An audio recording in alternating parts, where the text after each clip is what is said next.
Okay, now it's significant learning and what it takes. So let's see, what does significant learning mean?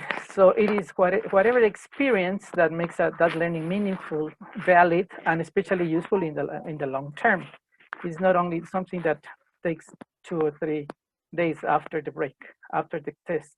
So learning, a significant learning experience is not only learning some contents, but is something that we as teacher design in order to, as a whole, is that kind of lessons that try to deal with various levels and skills and senses at the same time.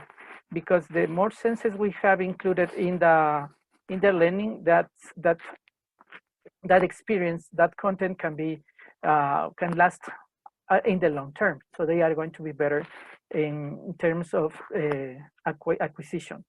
That's what the learners get to like their lessons when they find them meaningful at various levels. It involves not only one content or one skill, but several elements to become truly engaging. So that what it makes an experience really significant, and it goes from preschool to college students.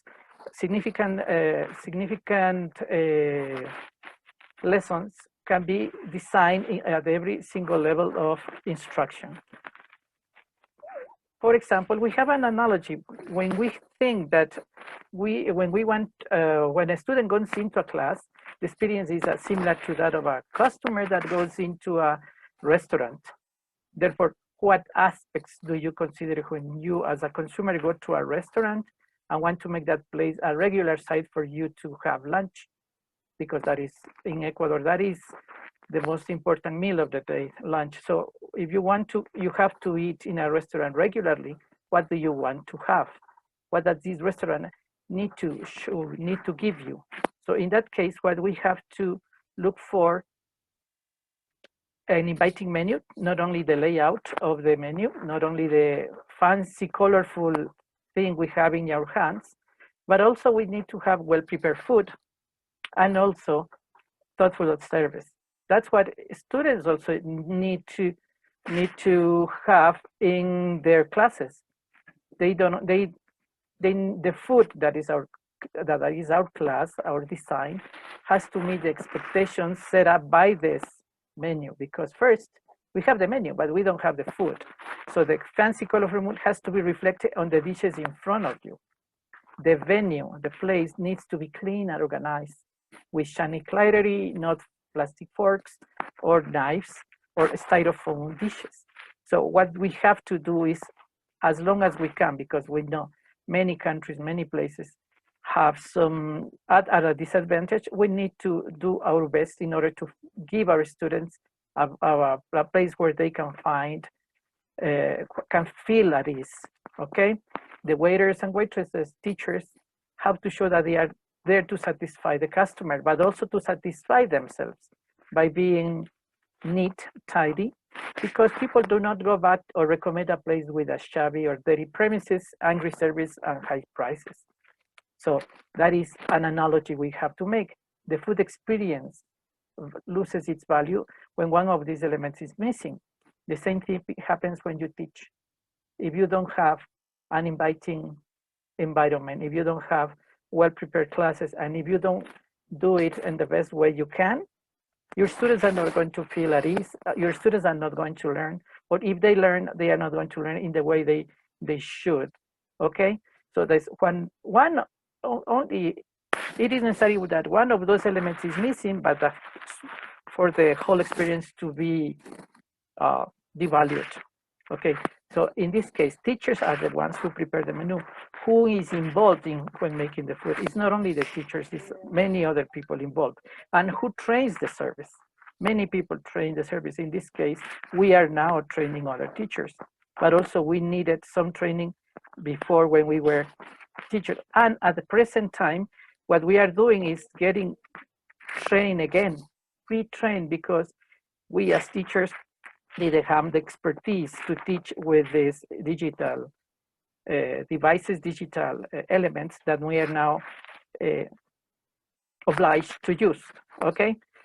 So in this case, what we have to do is change things, because students and teachers have to change, but not only teachers. We should think that the material and human resources in this current situation in schools, with or without the pandemic, are not the best ones in many countries or regions. But first, we have to think the situation nowadays, even before the pandemics, because students and teachers are creatures of habits. So the teachers have the same, use the same techniques and resources, and students have the same attitudes of ways of doing things. In Ecuador, because of the law, almost no teacher can fail a class, can fail a course. So students are not doing their best. They are not doing what they can and when they must. So also another problem is there is no self-assessment, not from teachers, not from authorities, not from the administrations, neither from parents or students. So that is another problem, that there are no rewards from administrative personnel. There are no rewards from authorities to teachers. Teachers are just another part of the machine that has to work. There is less productive time.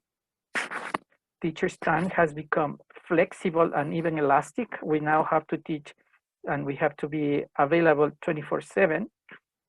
But authorities demand the same results with different conditions. I think that was the definition of craziness by Einstein or somebody who say crazy, expect the same results. But in this case, we need different results with same conditions. But now we are doing something that is not the same thing.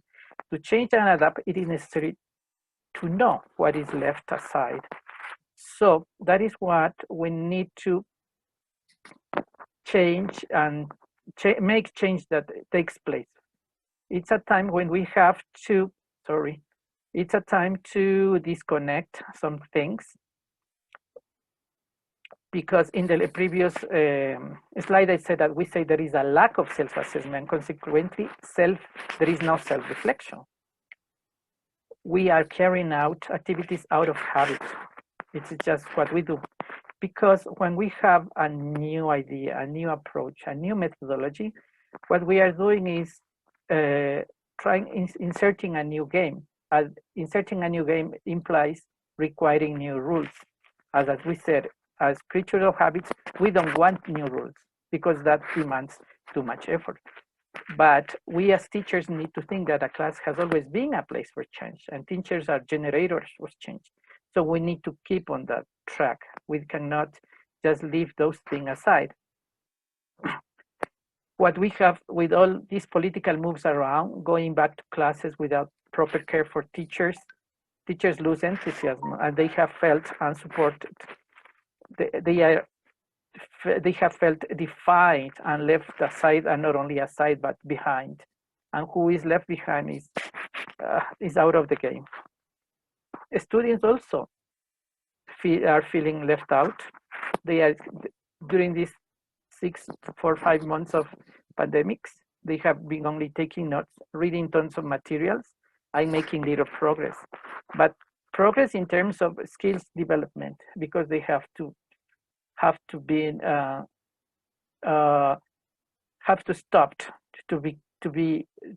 being children, to stop being teenagers and young adults for a while. So, and at this time and moment, teachers and students need to be heard and rewarded by decision makers in order to foster improvement under these new circumstances, the new normal, the new experience of this.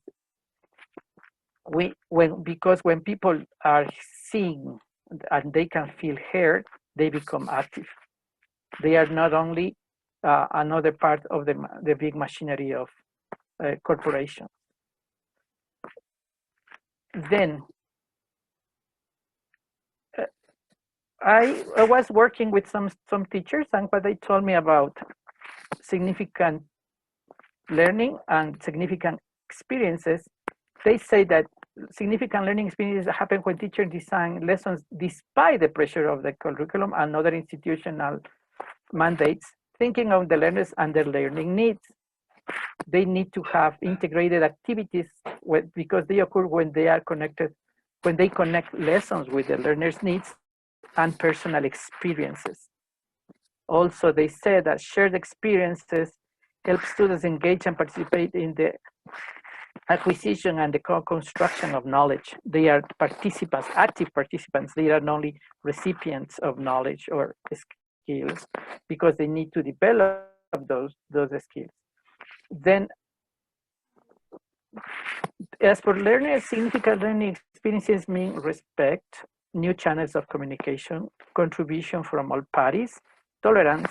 It fosters a global understanding of cultural background, understanding the cultural quilt our world is.